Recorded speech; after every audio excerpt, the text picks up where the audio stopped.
नमस्कार दोस्तों, मैं हूं हरेंद्र सिंह और आप देख रहे हैं हरेंद्र सिंह पॉडकास्ट, जहां हम अलग अलग फील्ड के एक्सपर्ट से बात करते हैं और उनकी भाषा को, उनके विषय को आसान और सरल भाषा में समझते हैं। और आज हमारे साथ हैं विश्वविख्यात एस्ट्रोलॉजर रोहितास बंसल जी। रोहितास जी, आपका हमारे पॉडकास्ट चैनल पर बहुत बहुत स्वागत है। नमस्कार हरेंद्र जी, बहुत बहुत धन्यवाद आपको और आपके दर्शकों को। मेरी बहुत बहुत शुभकामनाएं और आपको बहुत बहुत धन्यवाद मुझे अपने पॉडकास्ट में इनवाइट करने के लिए। मैं हमेशा यही शुभकामना देता हूं आपका चैनल आपके दर्शकों को बहुत अच्छी इंफॉर्मेशन देता रहे, ताकि उनको आपके द्वारा दी गई सारी सूचनाओं का अच्छे से लाभ मिल सके और वो हमेशा आपके आने वाले पॉडकास्ट के लिए हमेशा इंतजार करते रहे। यही मेरी हमेशा शुभकामनाएं। Thank you very much sir. Rohitas Bansal ji एक ऐसा एस्ट्रोलॉजिस्ट में एक ऐसा नाम है जो कि विश्वविख्यात है, जिन्हें 22 वर्षों का अनुभव है। और अगर देखा जाए तो पूरे वर्ल्ड वाइड में लगभग 70 देशों से इनके क्लाइंट्स ऑनलाइन और इनसे काउंसलिंग करते रहते हैं। और न केवल काउंसलिंग करते हैं बल्कि अपनी ज़िंदगी को ट्रांसफॉर्म भी करते हैं, अपनी ज़िंदगी को बदलते भी हैं। ये एक अच्छे हॉरोस्कोप भी हैं, पाम यानी हस्तरेखा के एक्सपर्ट हैं, साथ में वास्तुशास्त्र के कीड़े हैं। तो जिनके इनके लिए मैं जितना भी कहूँ उतना ही कम है। और आज ये बहुत सौभाग्य की बात है कि आज ये हमारे चैनल पे आए हैं और आज हम इनसे बात करेंगे वास्तुशास्त्र के बारे में, ज्योतिष शास्त्र के बारे में और हस्तरेखा के बारे में।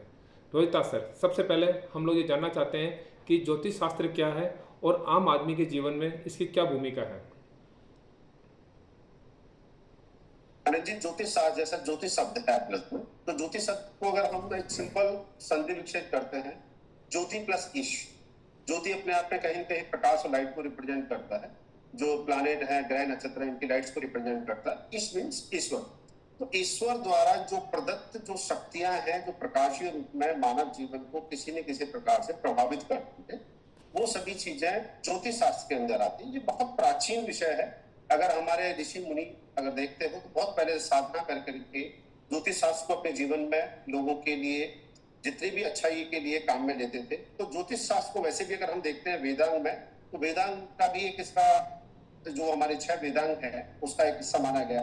एक ऐसी कोई भी शक्ति जिसका अध्ययन किया जा सके या कोई शिक्षा अध्ययन किया जा सके, अपने अनवरत जीवन में जिसका उपयोग किया जा सके और उसके बिहार पर आप अपने जीवन में कुछ अच्छे परिवर्तन ला सको, ऐसा कोई भी शिक्षा या कोई भी ऐसे अध्ययन उसको वेदांग के अंदर इंक्लूड किया गया। तो ज्योतिष भी हमारे पास वेदांग में इंक्लूड किया गया है, एक हिस्सा है।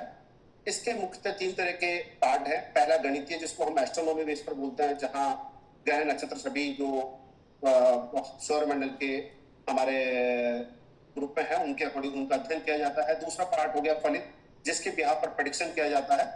तीसरा जो हमारे पास है मुहूर्त वाला पार्ट है या होरात्रि वाला पार्ट है, जहाँ प्रश्नशास्त्र या मुहूर्त को जा रहा है उसके लिए कौन सा शुभ समय होगा। इस प्रकार हमारे पास ज्योतिष का मानव जीवन में अगर हम उपयोग देखते हैं, इन्हीं सभी ग्रह नक्षत्रों के इन सभी चीजों का अध्ययन करके लोगों को एज ए गाइड की तरह भगवान के द्वारा दी गई जो शक्ति है उस प्रकाश का अध्ययन करके उसको ये गाइड किया जा सकता है कि भविष्य में कैसी घटनाएं आपके पास होने वाली है, कब आपके लिए बहुत अच्छा समय है, कब उन चीजों को उपयोग में ले जाए, ताकि व्यक्ति अपने जीवन को अच्छे से अच्छे तरीके से आगे बढ़ा सके और राइट डायरेक्शन में राइट एफर्ट राइट टाइम पर कर सके। बहुत अच्छा सर। रोहिता जी, आपने बहुत अच्छे तरीके से बताया कि ज्योति प्लस ईश यानी कि भगवान का एक प्रकाश है, एक ज्योति है। और रियली में इसको एक साइंटिफिक तरीके से आपने ये चीज़ें बताई। तो एक चीज़ और पूछना चाहूँगा मैं आपसे कि ये एक मिथ रहता है कि ज्योतिष एक अंधविश्वास है, यह एक साइंस है। कई लोग इसको वो साइंटिफिक तरीके से करते हैं और कई लोग ये बातें कि एक अंधविश्वास है, कर्म ही सब कुछ है, अगर कर्म करोगे सब कुछ मिल जाएगा, ज्योतिष से नहीं होती। इस बारे में आप क्या कहेंगे? आपका बहुत अच्छा सवाल है और वास्तव में कई जगह इस प्रकार का भ्रांतियां हैं कि अंधविश्वास है। पहला सवाल, ज्योतिष साइंस है या अंधविश्वास है? क्योंकि ज्योतिष के मैंने अभी जो आपको मुख्यतः 3 पार्ट बताए थे। पहला पार्ट गणितीय पार्ट, जिसको हम एस्ट्रोनॉमी, चाहे कोई हमारी रिसर्च संस्थान है, इसरो हो चाहे नासा हो, कोई भी हो, ये सभी को पता है कि हर प्लैनेट को जो सौरमंडल है हमारे पास, हर कोई रिप्रेजेंट करता है, हर कोई उसका अध्ययन करता है उसकी लाइट के अकॉर्डिंग। और वो जो कैलकुलेटिव पार्ट है, एस्ट्रोनॉमी का जो पार्ट है, वो कहीं भी दुनिया में कहीं पे भी लेके चलो, बहुत सारे कॉम्प्लेक्स फॉर्मूलाज हैं। उन फॉर्मूलाज के बेस पर क्या कैलकुलेशन होती है, सभी की सेम होगी। क्योंकि उसमें बहुत सारे उनका डिग्री भी रिप्रेजेंट करी जाती है, लॉन्गिट्यूड लैटिट्यूड अक्षांश देशांतर भी रिप्रेजेंट किया जाता है, कहाँ पर हो, कितना करेक्शन करना है, ये सब चीजों को करेक्ट करके उसकी गणितीय वो किया। अब बात आती है भ्रांति कहाँ से फैलना चाहिए। भ्रांति फैलने के पीछे जो आता है वो है फलित वाला पार्ट। फलित वाले पार्ट में क्या है, हर एस्ट्रोलॉजर हर प्लैनेट का क्या उसका नेचर है उसके अकॉर्डिंग प्रेडिक्शन करता है। प्रेडिक्शन करने में उस खुद जो एस्ट्रोलॉजर है वास्तव में विद्वान है, उसकी कितनी नॉलेज है, कितनी कंडीशंस को कंसीडर कर पाता है और कितनी चीजों को मिक्सअप करके, कितना रिफाइन करके सामने वाले जातक को जो प्रेडिक्शन देता है उसके अनुसार उस प्रेडिक्शन की एक्यूरेसी डिपेंड करती है। अब किसी ने कुछ पूछा और किसी ने सिंपली कुछ भी बोल दिया तो निश्चित रूप से इस प्रकार की भ्रांतियां फैलती है कि तो अंधविश्वास है, किसी ने कुछ भी बोल दिया डराया जाता है।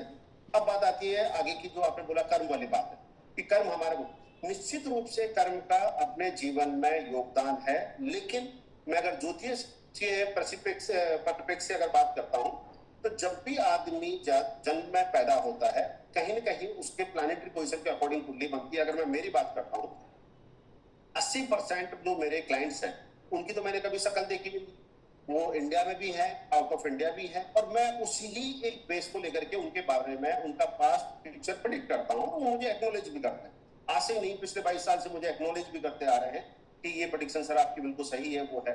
कहीं ना कहीं मैं ये कहूंगा कि भाग्य को जो लिखा के लाया है आदमी भाग्य के अनुसार ऑटोमेटिकली उस फील्ड में मूव हो जाता है और वहां जाके अपने कर्म को करता है। कर्म करने से क्या फर्क पड़ेगा, अगर कर्म करता है तो एक तो वर्तमान को अच्छा बना लेगा, जो हम कहते हैं कि आपके संचित कर्म है, आपके पूर्व कर्म है, आपका प्रारब्ध है या वर्तमान है, तो एक तो आप कर्म को सुधारने से क्या होगा, आपके आगे का जो भविष्य वो सुधरेगा। दूसरी बात यह है अगर अच्छा समय है और अच्छा समय आपको माना 100% लाभ देने वाला है, आपने कर्म बहुत अच्छे किए, मेहनत बहुत, उस लाभ के समय को आप 120-130% तक पहुंचा सकते हो। अगर आपने अच्छे कर्म नहीं किए तो निश्चित रूप से जो लाभ का समय भी है वो आपका ऐसे ही निकल जाएगा, 50-60% पर रह करके आपको संतुष्ट होना पड़ेगा। यानी कि तो कहीं ना कहीं ये चीजें जुड़ी हुई, बिल्कुल इनका आपस में इंटरकनेक्शन है इनका आपस में। एक चीज़ अभी आपने हॉरोस्कोप के बारे में बात की कि आप हॉरोस्कोप भी देखते हैं उसके बहुत गहराई से, और जहाँ तक मैंने देखा कि आपने खुद अपना एक पर्सनल खुद उसके एक ऐप आपने बनाया है और खुद आप सॉफ्टवेयर इंजीनियर भी रहे हैं, आपने एमसीए भी की, एमबीए भी, और काफ़ी डिग्री आपके पास में है और बहुत बड़े बड़े सॉफ्टवेयर्स आपने कंपनीज के अंदर उसमें बनाए थे जब आप सॉफ्टवेयर इंजीनियर थे। और खुद तो आपने ये बताया कि जो हॉरोस्कोप के अंदर जो जन्म कुंडली होती है, कहते हैं जन्म कुंडली किसी व्यक्ति का एक तरह से ब्लूप्रिंट होता है, या ये कह लो कि उसकी तरह के ग्रहों की फोटोग्राफ होती है जहाँ उसके सारे ग्रहों के बारे में लिखी होती है। तो क्या ये जन्म कुंडली उसके जीवन को इम्पैक्ट करती है कि वो किस ग्रह में पैदा हुआ, कब पैदा हुआ?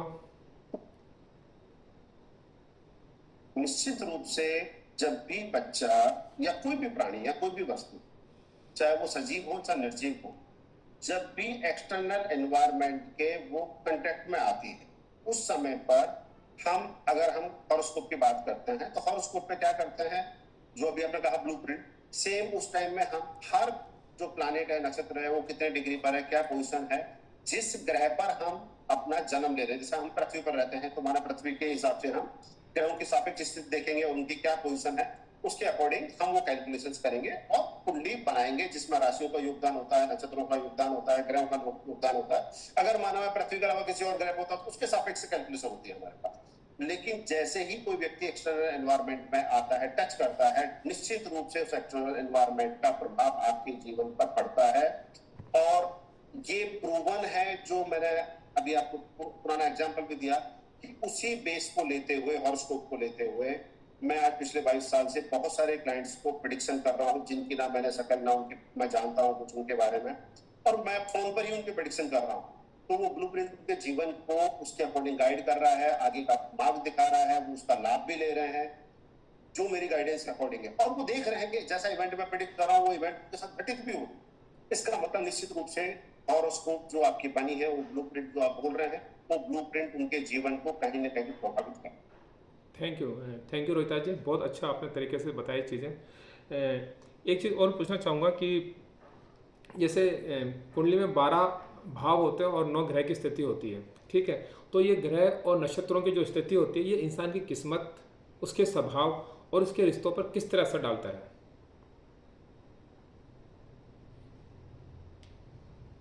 कुंडली में जो 12 भाव हमारे पास जो हम बोल रहे हैं, 12 भाव हर हाउस को किसी प्रकार की एक कैरेक्टरिस्टिक, एक क्वालिटी दी गई है। चाहे किसी को तन का भाव दिया गया है, किसी को धन का, परिवार का भाव दिया गया है, किसी को पराक्रमण का दिया गया है, किसी को प्रॉपर्टी का दिया गया है, किसी को कर्म का दिया गया है, किसी को लाभ का दिया गया है।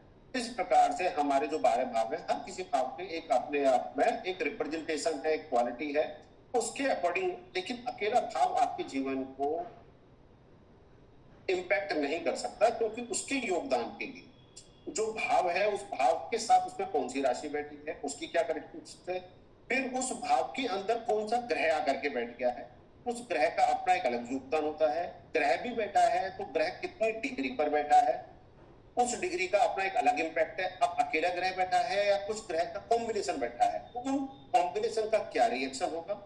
तो हर किसी चीज को कंसिडर करने के बाद, और कॉम्बिनेशन में भी वो कौन कितनी दूर बैठा हुआ है, कौन कितनी पास बैठा हुआ है, उसको कोई दूसरा देख रहा है जिसको हम दृष्टि संबंधी भी बोल देते हैं, उन सभी चीजों को कंसिडर करते हुए किसी भी भाव के बारे में या किसी भी प्रकार के, चाहे उसका व्यवसाय हो, चाहे स्वास्थ्य हो, चाहे विवाह हो, चाहे नौकरी हो, उसको प्रेडिक्ट करने के लिए सिंगल फैक्टर, ना तो भाव ना कोई सिंगल प्लैनेट, एक चीज से प्रेडिक्शन नहीं कर सकते। आपको बहुत सारी चीजों को कंबाइन करेंगे, जो मैंने आपको बोला वो हर एस्ट्रोलॉजर की अपनी क्वालिटी है, इंटेलिजेंसी है, कितने फैक्टर को कंसीडर करता है ताकि उसके एक्यूरेसी का लेवल मैक्सिमाइज हो सके और अपने जो क्लाइंट्स हैं उनको बहुत अच्छा प्रेडिक्शन दे पाए। बिल्कुल सही कहा सर। सर जैसे कहते हैं कि हर ग्रह की अपनी एक एनर्जी होती है, हर प्लैनेट की अपनी एनर्जी होती है। जैसे सूर्य है वो कॉन्फिडेंस का, लीडरशिप का और एक पेरेंटल एक रिलेशनशिप का दर्शाता है। चंद्रमा है वो मान, सम्मान, भावनाएं और मैटर्निटी का बताता है। तो इस तरह कुछ बताएंगे सर ग्रहों के बारे में कि कौन सा ग्रह क्या क्या ऊर्जा देता है, क्या क्या भाव होता है उसका।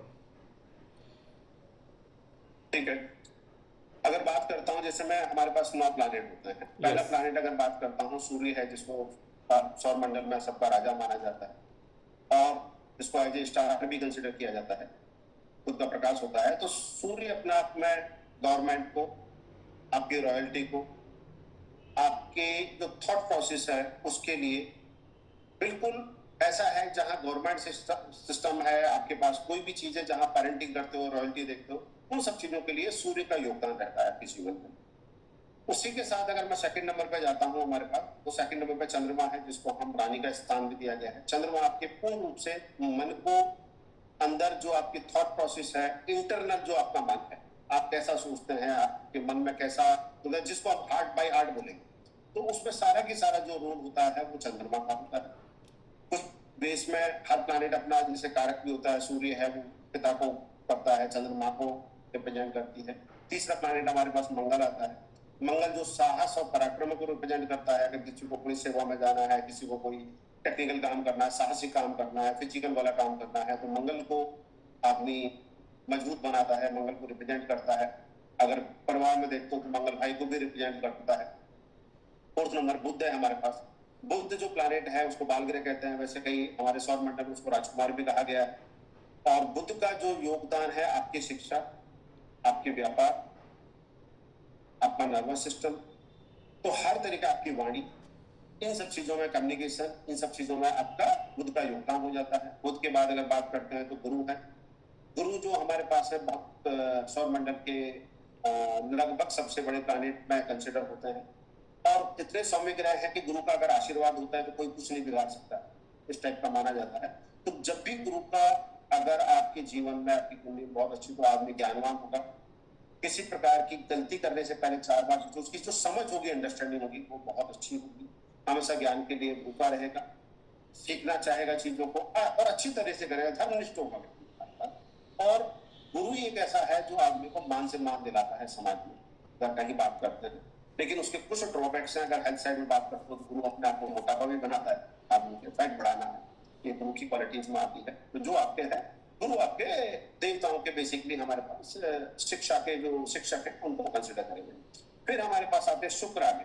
तो शुक्र आपके जिंदगी में भोग विलास, लग्जरी है, आपके लिए स्त्री का कारक है। कोई भी रॉयल्टी, अगर आपको कोई चीज घूमना फिरना है, आपको अच्छे कपड़े लेना है, लग्जरी लेना है, आपके पास जो दिखावा, आपको जो गाड़ी घोड़े हैं, ये सब चीजें शुक्र के अंदर में आते हैं।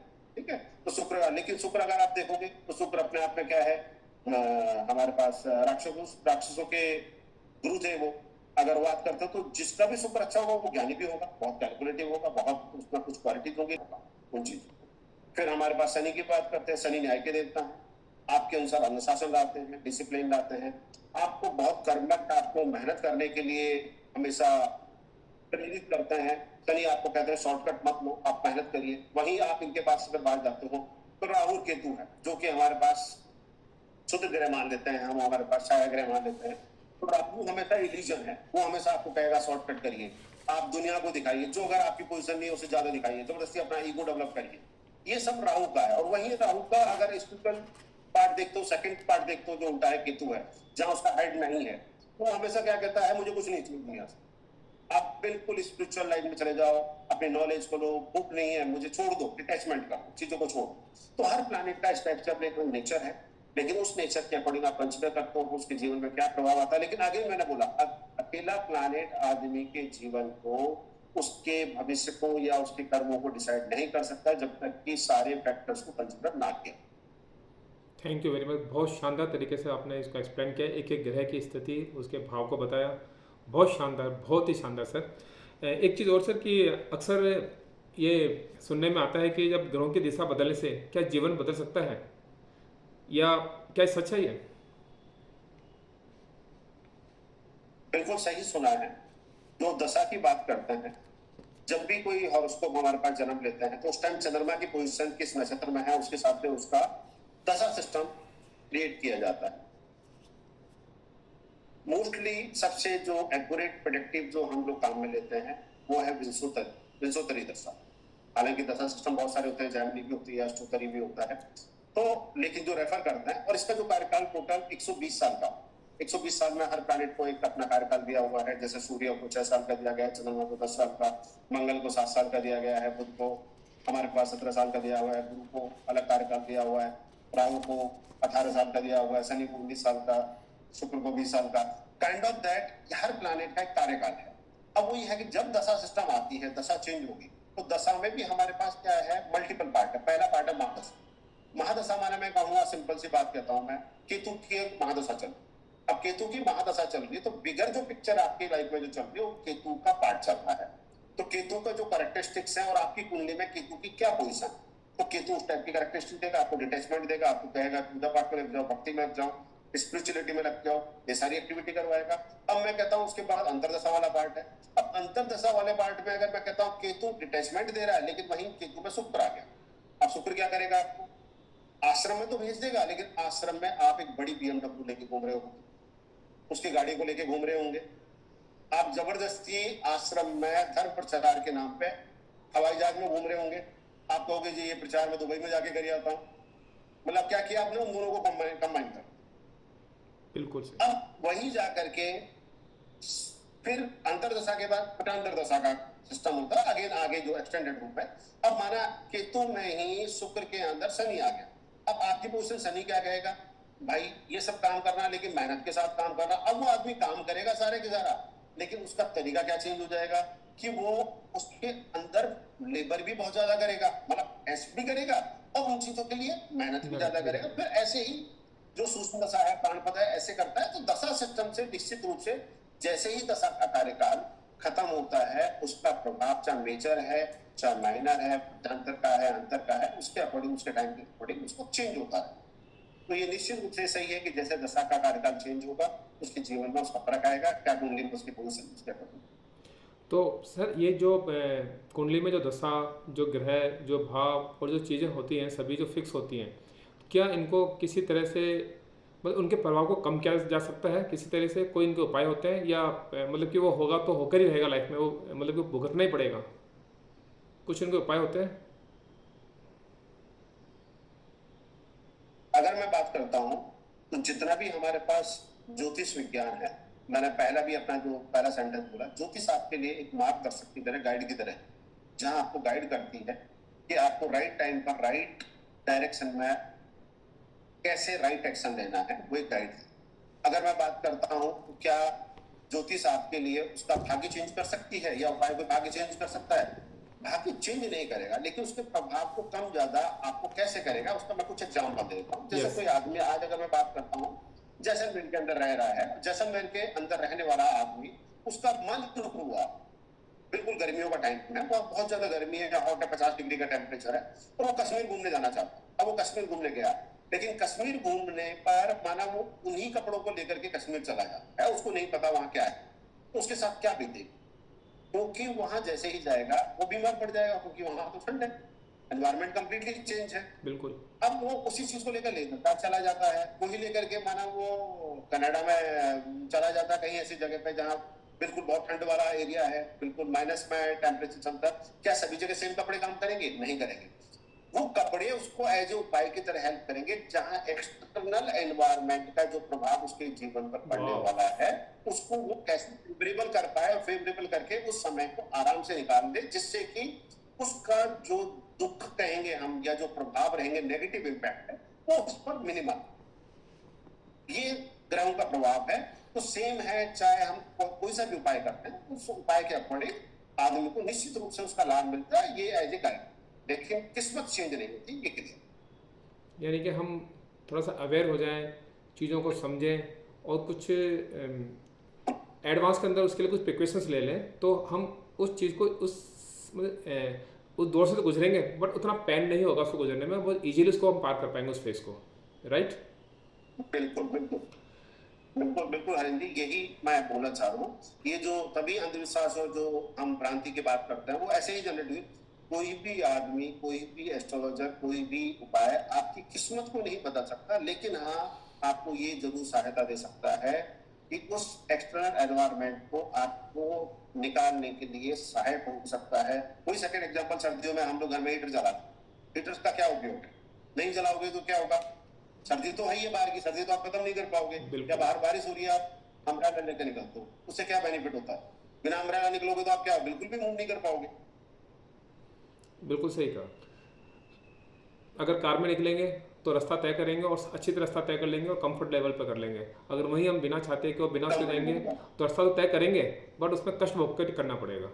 तो जो कष्ट भोगने की प्रक्रिया है वो थोड़ी कम हो जाएगी आपके, और वो काम स्मूथली हो जाएगा। Thank you very much, thank you sir. एक और चीज़ बताइए कि राशि और लग्न, इनमें क्या अंतर है? ये क्या इनमें से दोनों में से कौन ज़्यादा इम्पोर्टेंट है, कौन महत्वपूर्ण है इनमें से?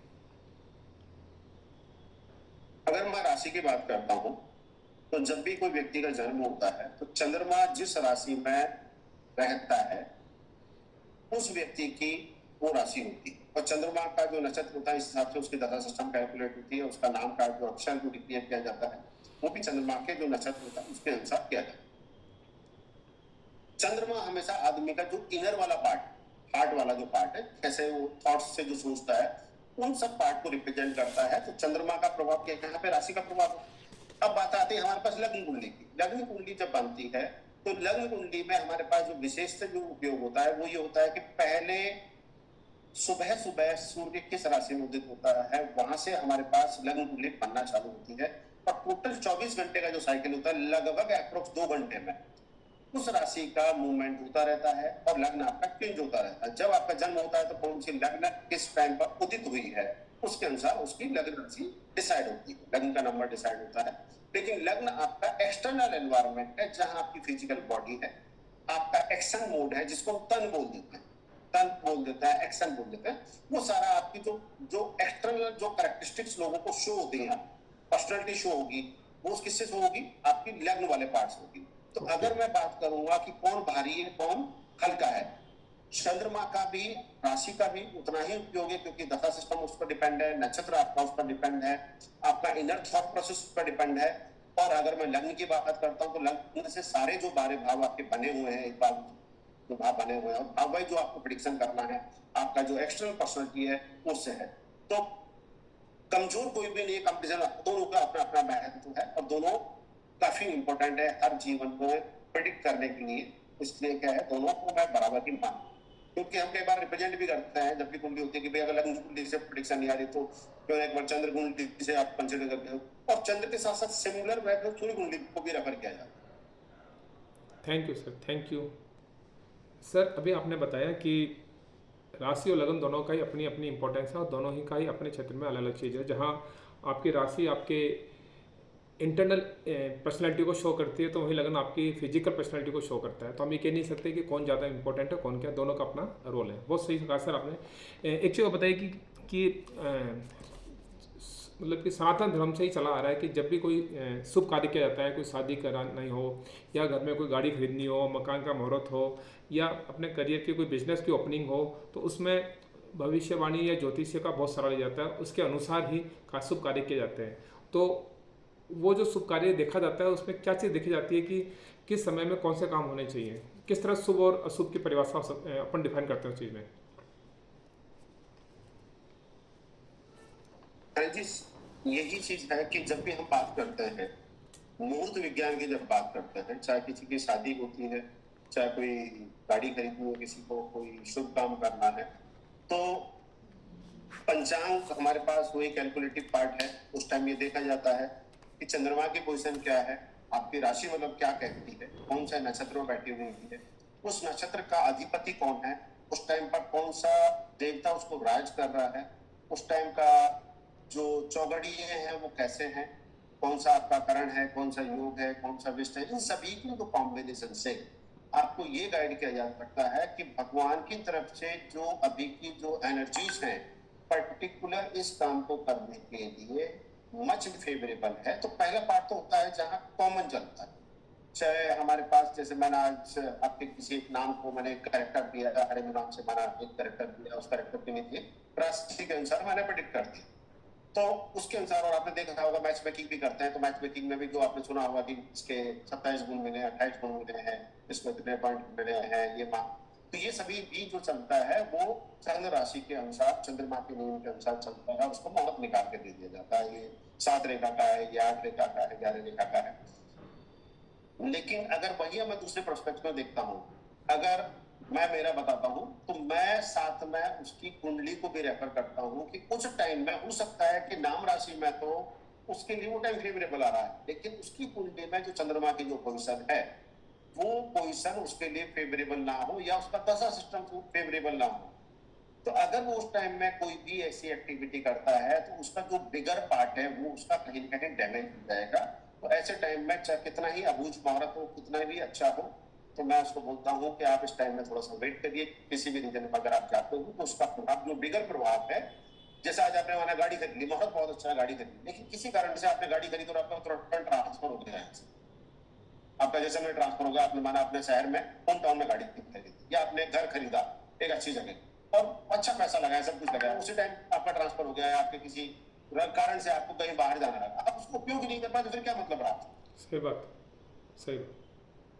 जो दशा सिस्टम है, साथ में पर्टिकुलर जो बहुत सारी जो चीजें हैं इंडिविजुअल जो आपके साथ जुड़ी होती है, तो मैं कहूंगा मुहूर्त विज्ञान के साथ उन सब चीजों को कंसिडर करना चाहिए, ताकि सामने वाले को बहुत अच्छे से गाइड किया जा सके कि ये चीज सही रहेगी। सेम जैसे गुण मिलान करते हैं, अब गुण मिलान तो 27 हो गया, 36 भी हो गया, पता लगा कि लड़की की कुंडली में उसका मैरिज का योग ही अच्छा नहीं है,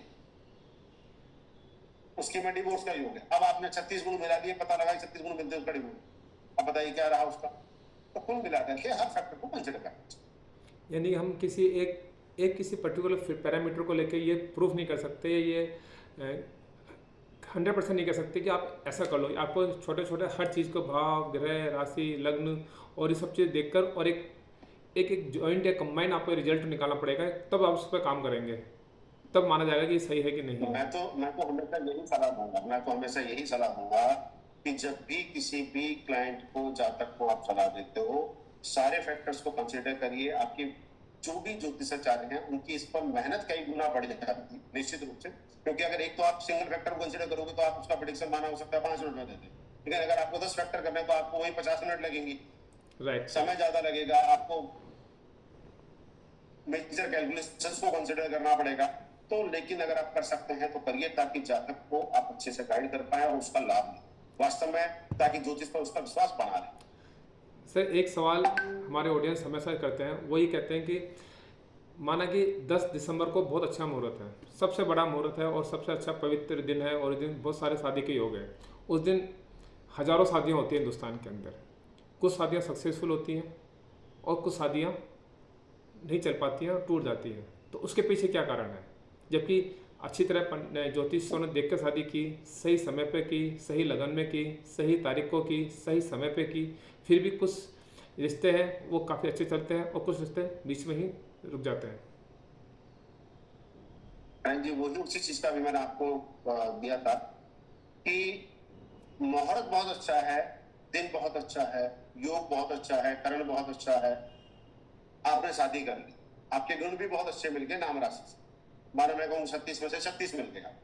लेकिन किसी की कुंडली में अगर बात करता हूं, वैवाहिक सुख का योग बहुत अच्छा नहीं है, उसकी माना डिवोर्स का योग है, निश्चित रूप से वो कितने भी अच्छे मुहूर्त में शादी कर ले, उसको वो भोग भोगना ही पड़ेगा, क्योंकि जब कुंडली आदमी की बनती है, जब जन्म होता है, तो वो अपने जीवन में संचित कर्मों में से एक हिस्सा, जो कई जन्मों से उसने जो अपने कर्म किए हैं उनको संचित करता गया है, तो प्रारब्ध को भोगने के लिए इस जन्म में आया हुआ होता है, उसको वो भोगना ही पड़ेगा,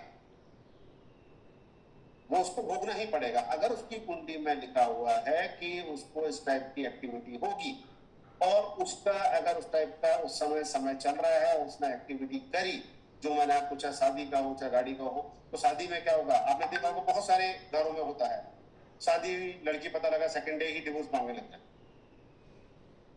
या लड़का डिवोर्स मांगने लग जाता है, 6 महीने भी नहीं चलती, बहुत अच्छा, कोई ना कोई पैसे की दिक्कत है, ना कोई रहने की दिक्कत है, सारी सुख सुविधाएं हैं, लेकिन मन मुटाव किसी न किसी रीजन से, क्योंकि उस कुंडलियों में वहां जो, तभी तो मैंने कहा कि खाली आप एक मुहूर्त को मत देखिए, जब भी किसी के जीवन का कोई भी अगर उसको भविष्य का एक निर्णय लेना है, तो आप मल्टीपल फैक्टर्स को कंसिडर करिए, अगर आप नहीं करेंगे तो जातक के साथ कहीं न कहीं खिलवाड़ कर रहे हैं, उसको प्रॉपर गाइड नहीं कर रहे। बिल्कुल सही कहा कि अगर जिस तरह अगर कोई डॉक्टर किसी पेशेंट को सही दवा नहीं देगा, सारे पैरामीटर चेक नहीं करेगा कि उसका बीपी कितना है, थायराइड कितना है, उसका शुगर लेवल कितना है, सब चेक करने के बाद जो भी एक मेजर इंपॉर्टेंट बेसिक पैरामीटर है उनको अगर डायग्नोस कर ले, उसके बाद एक पर्टिकुलर उसको मेडिसिन दे ताकि वो सही काम करे तो ज़्यादा अच्छा रहेगा। अगर किसी एक पैरामीटर को डायग्नोस करके उसको दवाई दे दी तो हो सकता है कि वो चीज़ कुछ समय के लिए ठीक करे, लेकिन लंबे समय तक वो ठीक ना हो पाए और उसको नुकसान हो सकता है। सेम उसी तरह ही चीज़ है कि बहुत सारे जो पैरामीटर आपने बताए एक एक चीज़ें, उस सारे पैरामीटर को देखें, थोड़ा ज्योतिष चार्य थोड़ा मेहनत करें ताकि उस जातक को उसको सही रिजल्ट मिल सके। राइट। एक चीज़ और सर, यदि किसी की कुंडली में दोष हो, जैसे मंगल दोष है, काल सर्प दोष है, शनि की साढ़े सती, इस तरह के कई दोष होते हैं, तो क्या उपाय करने चाहिए? हालांकि बहुत बड़ा सब्जेक्ट है, अपना विषय है, लेकिन हमारे व्यूअर को थोड़ा सा बेसिक चीज़ बताइए कि क्या इसको उपाय कर सकते हैं प्राइमरी रूप में। ठीक है, मैं पहले जैसे अगर आप बात करता हूँ, तो ये दोष का मतलब क्या बोला गया है? ज्योतिष के अंदर कुछ प्लैनेट की पोजीशन ऐसी जगह के किसी हाउस में रहती है और उसका प्रभाव किसी पर्टिकुलर हाउस पर आता है जो आपके जीवन का उसका कारक है, तो उसके प्रभाव से क्या होता है, आपके जीवन में किसी प्रकार की नेगेटिविटी घटने की संभावना रहती है, कुछ ऐसा है, तो उसको लोग दोष का प्रकार दिया। जैसे हम मंगल दोष की बात करते हैं, जब भी मंगल की पोजीशन है 1 4 8 7 8 12 में अगर कहीं रिप्रेजेंट मंगल होल्ड होता है, तो वो आपके लिए कहते हैं मांगलिक दोष है। मांगलिक दोष है तो मंगल का भी अपना एक खुद का आयु है, मंगल की जो लगभग 28 साल होती है। मंगल बेसिकली मंगल दोष को जो बहुत ज्यादा भ्रांतियां बनाई गई है, मैं मेरे जो अनुभव से मैंने जो देखा है, मंगल आपकी बॉडी में जब भी कहीं होता है तो बहुत सारी एनर्जीज को रिप्रेजेंट, और अगर आपकी जो एनर्जीज है अगर वो आपके पार्टनर वाले हाउस पर कहीं न कहीं जाकर के जा रही है, और क्यों देखा जाता है मांगलिक को मांगलिक क्यों दे, आपकी जो एनर्जीज है वो आपके पार्टनर की एनर्जी से मैच होनी चाहिए, अगर नहीं होंगी तो कहीं न कहीं डिस्प्यूट्स क्रिएट होंगे और आपकी मैरिड लाइफ हैप्पी नहीं होगी। इसलिए कहा जाता है कि जब भी मंगल दोष हो तो आपका पार्टनर भी मांगलिक हो, ताकि उसकी एनर्जीज भी इक्वलेंटली आपके साथ मैच हो पाए, ताकि आपकी जीवन हार्मोनिकली आगे बढ़ पाए, जीवन में प्रॉपर हार्मोनी रहे, सब चीजें हैं। अब अगर माना फिर भी आदमी चाहता है तो मंगल दोष का क्या कर सकता है? मंगल हनुमान जी को रिप्रेजेंट करता है, तो आप हनुमान जी की किसी प्रकार से आप पूजा करिए, उनके जाकर के सुंदरकांड का पाठ करिए, हनुमान जी के जाकर के प्रसाद चढ़ाइए, अगर हो सकता है तो हनुमान जी के जो खुद इष्ट देव भगवान राम है, राम जी की कोई आराधना करिए, सीताराम जी की कोई आराधना करिए, घर में रामायण का पाठ करवाइए, हवन पूजा करिए। ये सब चीजें क्या है, मंगल दोष के लिए आपके लिए बहुत ज्यादा लाभदायक रहती है। जो भी आप करोगे, अगर डोनेट करना है तो मंगल से रिलेटेड कोई भी लाल चीजें हैं, मसूर की दाल है, कोई अगर कॉपर है, कुछ ऐसा है, तो ऐसी चीजों को आप दान करके आपको उनका लाभ मिलेगा। वहीं अब मैं बात करता हूँ आपके लिए कालसर्प दोष की। कालसर्प दोष में क्या है, हर राशि में राहु केतु हमेशा सामने रहे, आमने सामने रहे। बिल्कुल। अगर कोई पहली राशि में अगर राहु, उसके 7वें स्थान पर हमेशा केतु रहे। तो जब भी 12 भावों में वो स्थिति बनती है, और एक स्थिति ऐसी होती है कि सारे ग्रह एक साइड आ जाते हैं, चाहे लेफ्ट हो चाहे राइट हो, तो हम उसको कालसर्प दोष बोलते हैं। तो ऐसे में क्या है, 12 तरह के कालसर्प दोष बनते हैं हमारे पास।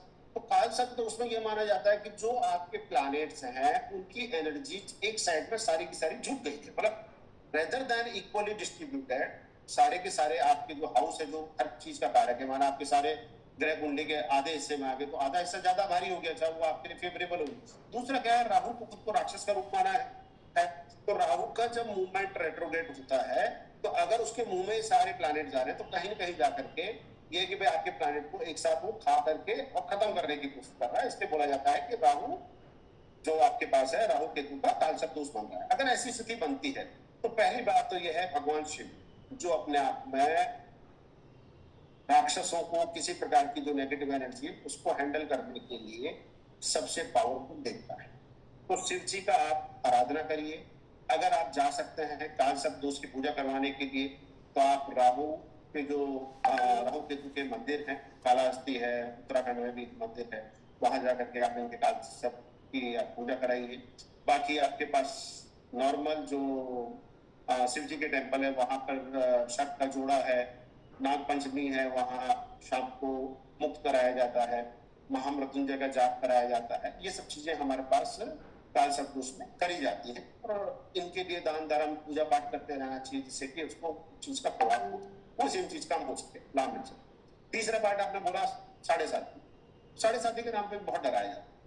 बिल्कुल। आपके नाम की राशि से जब भी शनि का ट्रांजिट पिछली राशि से स्टार्ट होता है, अगली राशि तक जाता है, मतलब टोटल 90 डिग्री, तो क्या कहा जाता है कि आपकी 7.5 स्टार्ट हो गई है और आपकी जीवन में बिल्कुल उथल पुथल कर दी।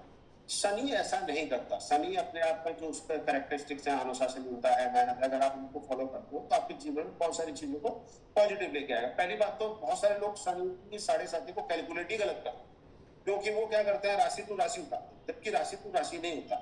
चंद्रमा की जो डिग्री होती है, उस चंद्रमा की डिग्री से 45 डिग्री पीछे जाइए, 45 डिग्री आगे जाइए, सही है। वहां से आपकी 7.5 कंसिडर होगी। हो सकता है वो 2 राशि पहले स्टार्ट हो गई हो और 1 राशि आगे खत्म हो गई हो, लेकिन व्यक्ति क्या करता है, उन सब चीजों को ध्यान ही नहीं देता। ठीक है, तो अब 7.5 में बात हो गई, तो शनि किसको रिप्रेजेंट करता है, हमारे पास वही बात आ गई। सही, तो शनि के लिए भी शिव जी की पूजा, शिव जी की आराधना सबसे अच्छा है। आप शिव जी के लिए रुद्राभिषेक कराएं, सहस्त्रगढ़ करवाएं, शिव जी का मंत्र जाप करें, किसी भी मंत्र जो भी पंचाक्षर है, ओम नमः शिवाय है, किसी को भी आप पूजा करें। प्लस शनि के लिए क्या बोलते हैं, हनुमान जी है हमारे पास, क्योंकि रुद्र अवतार है, और हनुमान जी को उन्होंने आशीर्वाद दिया कि भाई आपके जो हनुमान जी ने उनकी हेल्प करी, जो मल्लम लगाया, सब कुछ किया, कि मैं आपके भक्तों से हमेशा खुश रहूंगा। तो सुंदरकांड का पाठ करिए, हनुमान जी की सेवा करिए, प्रसाद लगाइए। तो अगर ये सब भी करते हो तो शनि की 7.5 में भी आपको लाभ मिलेगा। और बजाय उससे डरने के, हर प्लैनेट की अपनी सेम चीज कैरेक्टरिस्टिक्स है, आप उसके अकॉर्डिंग व्यवहार को लाइए, अपने आप को सुधारिए, आपको निश्चित रूप से लाभ। बिल्कुल सही कहा रोहिता जी। आपसे बात करके और आपके इस वार्तालाप से तो समझ में आ गया कि जो आपके भाग्य में लिखा हुआ है वो तो होकर रहेगा, लेकिन आपके कर्म और कुछ उपायों से, जैसे मंत्र, रतन, ज्योतिषी, पूजा पाठ और विश्वास, सबसे बड़ी बात है विश्वास के साथ अगर किसी को करा जाए तो उसके प्रभाव को कम किया जा सकता है, ताकि उसके प्रभाव से होने वाला दर्द आपको एहसास ना हो। तो थोड़ा बताएंगे सर कि मंत्र और रतन और पूजा पाठ से ग्रहों के प्रभाव को कैसे कम कर सकते हैं? अगर मैं बात करता हूं तो मंत्र हमारे पास क्या है, जब भी हम कोई मंत्र बात करते हैं तो मंत्र के साथ आपकी ध्वनि निकलती है। यस।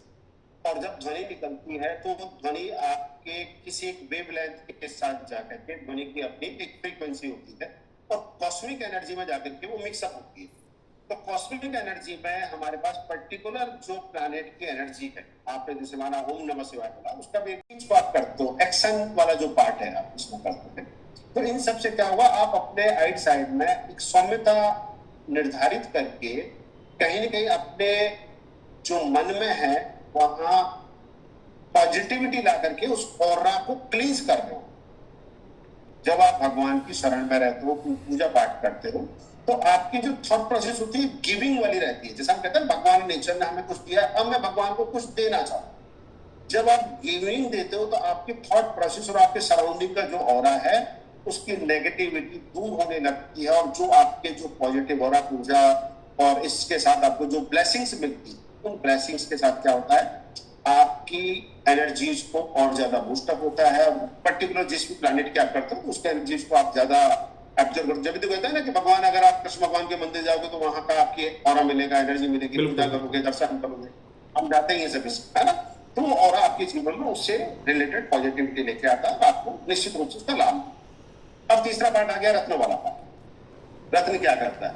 रत्न का हिस्सा है आपकी बॉडी में कौन से विटामिन की कमी है। अब सनलाइट आ रही है हमारे पास, हर प्लैनेट की लाइट उसमें मिक्स होकर आ रही है, उस लाइट में से आपको एक पर्टिकुलर विटामिन बी की जरूरत है या डी की जरूरत है। आपने उसकी एनर्जीज को आपने मैक्सिमाइज एब्जॉर्ब किया और अपनी बॉडी से कनेक्ट करके इंजेक्ट कर, जैसे मेडिकल साइंस में मैंने इंजेक्शन लगा दिया, तो उस रत्न से रिलेटेड जो भी लाइट्स आएंगे उसको फिल्टर आउट करेगा, मैक्सिमम एब्जॉर्ब करेगा, सेंट्रलाइज करेगा।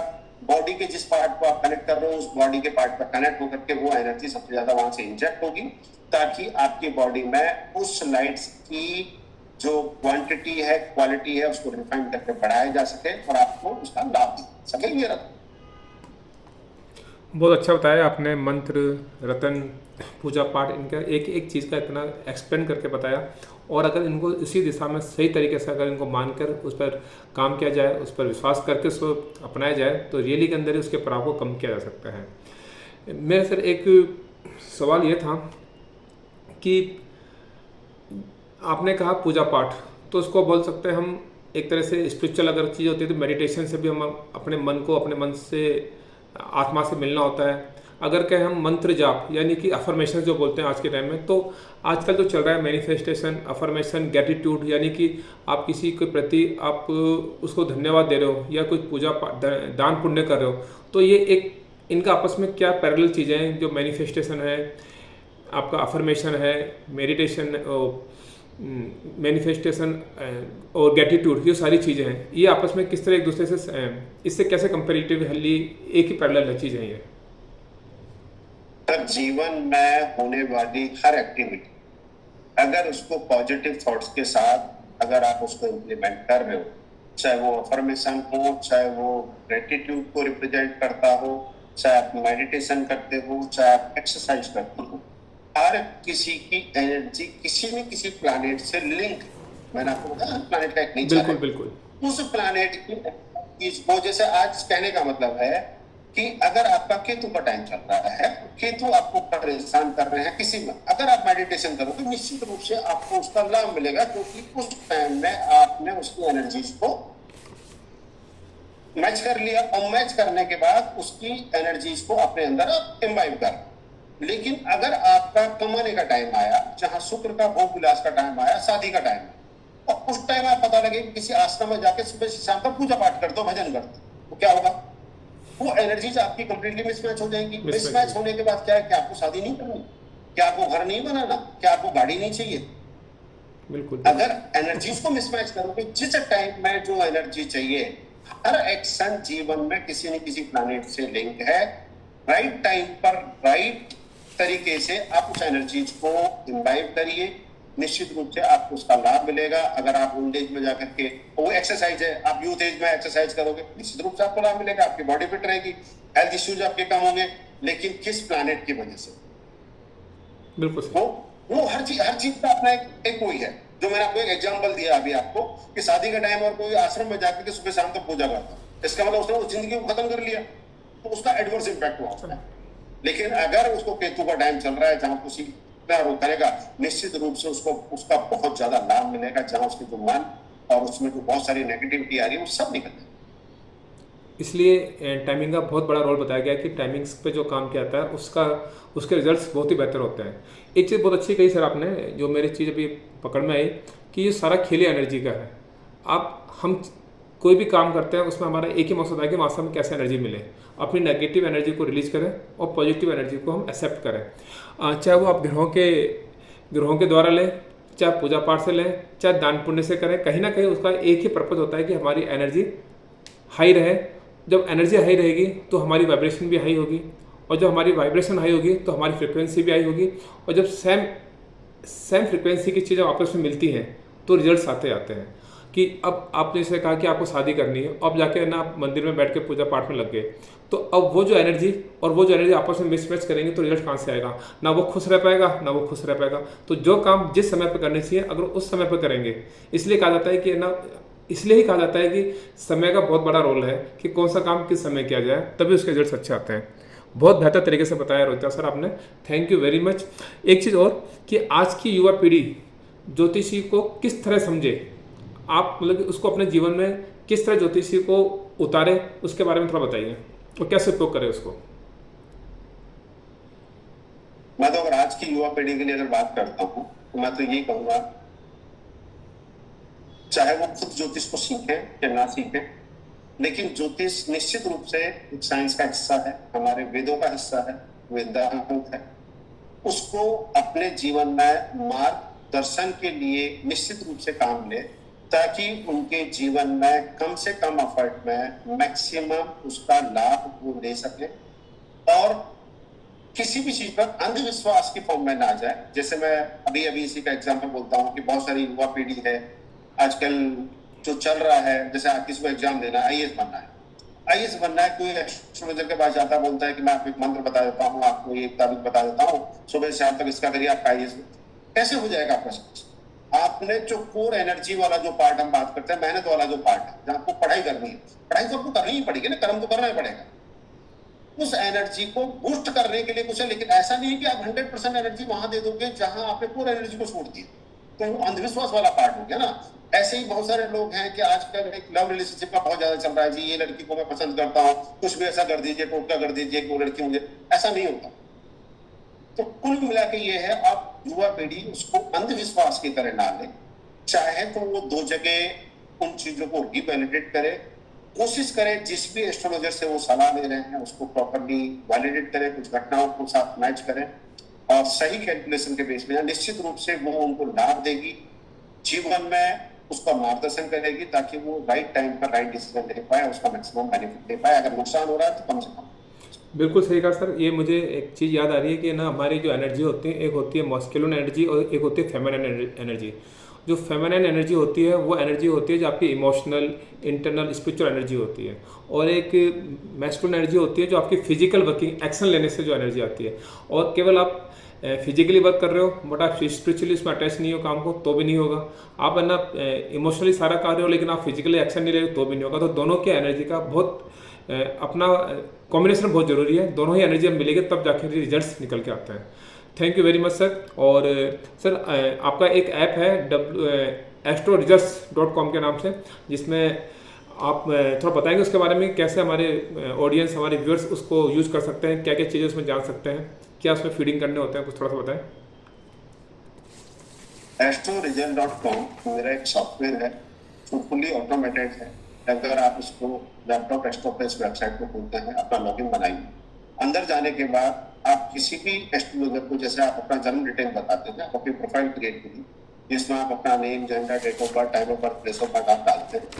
डालने के बाद ये एज ए आपका एआई बेस्ड सॉफ्टवेयर हो गया, जिसमें बहुत सारी प्रेडिक्शन, आपके बारे में प्रेडिक्शन, आपके आने वाला समय जाने, पिछला समय कैसा गया है, करंट समय कैसा चल रहा है, आपके लिए कौन सी चीज सूटेबल है, कौन सा कलर है, किस अक्षर का चीज आपके लिए फेवरेबल है, बहुत सारी प्रेडिक्शंस आपकी पर्टिकुलर कुंडली, पर्सनलाइज, कोई भी चीज जेनरिक नहीं है, क्योंकि जितनी भी कंडीशन है, मैंने अभी आपको बोला, मोर देन 10,000 कंडीशन उसमें इम्प्लीमेंटेड है, डिग्री लेवल पर है, बहुत सारे कॉम्बिनेशंस को कंसिडर करके है, उसके अकॉर्डिंग आपको प्रेडिक्शन मिलती है।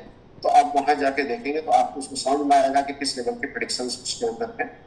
आदमी उसको यूज कर, और ऑलरेडी ये मोर देन 2016 में मेरा इसको लॉन्च किया हुआ है। मोर देन 70 कंट्रीज में ऑलरेडी सॉफ्टवेयर को यूज किया जा रहा है। बहुत सारे मेरे हैप्पी कस्टमर्स हैं, उनका फीडबैक आता रहता है और उनका सभी का कहना ये है कि सर जिस लेवल का इसको प्रेडिक्शन की क्वालिटी है, वो एक एस्ट्रोलॉजर जो इन पर्सन आपको बताता है, बहुत सारी चीजें उसके अंदर मुझे ऑटोमेटेड सिस्टम से मिलती है ऑन द क्लिक। और यही मेरा एक विजन भी है कि आगे जाकर के मैं लोगों को एक ऐसी सेवा दे सकूं जहां लो कॉस्ट हो और on the flight 24/7 on the click उसको उसकी प्रेडिक्शन जब चाहिए जब उसको मिल जाए। बाकी मैं उसका एनहांसमेंट पर काम कर रहा हूँ। अगर वो क्वेश्चन पूछता है तो क्वेश्चन भी उसके अंदर रेडी मिलेंगे, ताकि क्वेश्चन सेलेक्ट करें उसका आंसर उसके अंदर भी ऑटोमेटेड फॉर्म में उसको मिलते हैं। Thank you sir, once again thank you. और आपने इतनी ज़बरदस्त इन्फॉर्मेशन दी, साइंटिफिक तरीके से दी, लॉजिकल तरीके से दी, हर तरीके से आपने बताने की कोशिश की कि किस तरह हम इसको काम करती है और कैसे हमको इसको लाइफ में इम्प्लीमेंट करना चाहिए। जाते जाते सर पूरे इस हमारे कन्वर्सेशन का एक सार, अगर आने वाले समय के लिए कोई ब्लूप्रिंट, कोई 4-5 ऐसे काम जिनको वो व्यक्ति अपने जीवन में करे, तो किस तरह उसको आगे अपनी लाइफ में पॉजिटिव एनर्जी को ला सकता है, अपने दिन अच्छे दिन ला सकता है। अरे जी, ये आज के टाइम में आपने लास्ट के लिए पॉइंट बहुत अच्छा रखा है अपने यूजर्स के लिए, कि ताकि कुछ उपाय सेम मैंने अभी आपको बोला, दैनिक जीवन में किया गया हर एक्शन कहीं ना कहीं किसी न किसी उपाय से जुड़ा हुआ है। यस। मैं सबसे पहले बात करूंगा, हर आदमी को, कोई भी आदमी हो या कोई भी युवा हो, अगर घर में उसके माता पिता है तो उनकी सेवा करे, उनके चरण छूए। जैसे सूर्य माता को रिप्रेजेंट करता है, चंद्रमा माता को रिप्रेजेंट करता है, अगर उनकी सेवा करेगा तो 2 प्लैनेट उसके अच्छे हुए, चाहे वो सरकारी नौकरी कर रहा है, चाहे मान सम्मान ढूंढ रहा है, सोशल रेस्पेक्ट ढूंढ रहा है, ऑटोमेटिकली उसका इंक्रीज हो जाएगा। जहां वो बाहर के उपाय, क्या जरूरत है बाहर के उपाय करने, ये हो गया दूसरा काम। अभी आप जो एनर्जीज की बात कर रहे थे, एक्शन में एक्सरसाइज करते हो। आप एक्सरसाइज करने में क्या करते हो? फिजिकल लेबर लगाते हो। फिजिकल लेबर कौन सा है? मंगल है। अगर मंगल की एक्सरसाइज में क्या किया आपने? पसीना बाहर, नेगेटिव एनर्जी को आउटफ्लो कर दिया। बिल्कुल। अगर आउटफ्लो कर दिया, आपके क्या हुआ? मंगल मजबूत हो गया। जब मंगल मजबूत हो गया तो आपको मंगल की एनर्जी पॉजिटिव मिल जाएगी। क्या बात है। ईगो, उन सारी चीजों को ईगो खराब करता है, जो हमारे पास सुना होगा राहुल ने ये खराब कर दिया। मैं कहता हूँ सबसे सुगम उपाय, आप अपने घर के अंदर जो आपका टॉयलेट होता है, जिसको आप यूज करते हैं, आप रेगुलरली उसको खुद क्लीन, अगर आप खुद क्लीन करोगे, निश्चित रूप से राहु आपका बहुत अच्छा हो जाएगा। क्योंकि राहु क्या है? आपका ईगो है। ईगो मार दिया, जो आप लोअर क्लास का काम है आप खुद कर। क्या बात है, क्या बात है। आप उसको क्लीनिंग करिए तो आपकी एनर्जीज क्या हो गई? नेगेटिव एनर्जी, जो राहु की ईगो वाली एनर्जी वहां। बिल्कुल बिल्कुल ठीक है। तो आप देखिए, बहुत छोटी छोटी सी एक्टिविटी जो रेगुलर लाइफ में आप काम करते हैं, वो सब एनर्जीज आपके लिए। अब किसी का चंद्रमा खराब है, मैं कहता हूं हर आदमी को जीवन में अगर उसको दूध पीने का है, केसर डाल करके हर व्यक्ति को रोजाना चाहे आधा गिलास दूध पीना चाहिए।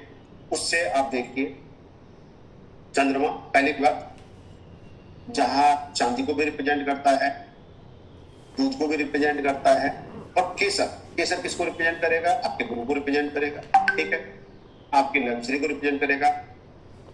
चंद्रमा आपके जीवन के बहुत बड़े हिस्से को गवर्न करता है, दशा सिस्टम में सब कुछ है। अगर आप उसको कवर करेंगे तो आप सोचिए आपके जीवन में कितनी पॉजिटिविटी आ जाएगी। सिंपल सा है। हर घर में आप चांदी का गिलास लेंगे, चांदी के गिलास में आप रोजाना आप दूध पिए आधा गिलास चाहे उसमें, लेकिन आप केसर डाल के पीजिए, आपके जन्म में। क्या बात है सर, जबरदस्त। आपने ना कहते हैं कि वो जादू की छड़ी दे दी आपने, एक राज दे दिया, सीक्रेट दे दिया कि आप छोटी छोटी चीज़ों को करने से आपने वो सारे जो आपके स्टक हो रहे हैं, आप ब्लॉकेज हो रहे हैं, कई चीज़ें जो आपको नेगेटिव एनर्जी को बढ़ा रहे हैं, उस चीज़ों को दूर करके आप पॉजिटिव एनर्जी को ला सकते हैं। Once again thank you very much sir, आपने बहुत अच्छा बताया। और सर के लिए मैं दोबारा कह देता हूँ, रोहितास बंसल सर पिछले 22 सालों से पूरी दुनिया के अंदर 70 देशों को अपने एस्ट्रोलॉजी से लोगों के हेल्प कर रहे हैं, उनके लाइफ को चेंजेस कर रहे हैं। दूसरी चीज़, अगर आपको किसी को भी सर से कांटेक्ट करना है तो मेरे डिस्क्रिप्शन में सर का WhatsApp number, email ID, sir का ऐप, सब आपको लिंक मिल जाएगा। और सर हम यही दुआ करते हैं कि आप और आगे बढ़ें और पूरी दुनिया में लाखों करोड़ों लोगों की आप हेल्प करें। थैंक यू वेरी मच, आपने हमारे चैनल पर समय दिया इसके लिए। बहुत बहुत धन्यवाद अरिंद जी। मैं तो आपका बहुत बहुत आभार, आपने समय निकाल करके मुझे इसके लिए इन्वाइट किया। और दोबारा मैं आपके लिए और आपके दर्शकों के लिए अगेन शुभकामनाएं ये देता हूँ, आपकी भी सक्सेस हो, आपके दर्शकों के लिए बहुत अच्छा कंटेंट आप हमेशा देते रहें ताकि वो आपसे जुड़े रहें और हमेशा ईगरली आपके आने वाले कंटेंट के लिए आपका वेट करते रहो। आप बहुत अच्छा काम कर रहे हैं, कम से कम दर्शकों को अच्छी जानकारी दे रहे हैं और ऐसा करना अपने आप में एक अगेन ये भी मैं कहूँगा एक रेमेडी का पार्ट है, जहाँ अपने ज्ञान को आप शेयर कर रहे हैं कि चाहे आपके पास खुद के पास है या नहीं है, किसी का भी ज्ञान अपने यूजर्स को एनरिच करने के लिए आप कोशिश कर रहे हैं। ये आपका प्रयास है और वास्तव में बहुत सराहनीय प्रयास है। Thank you very much sir, आपका बहुत बहुत धन्यवाद। Thank you.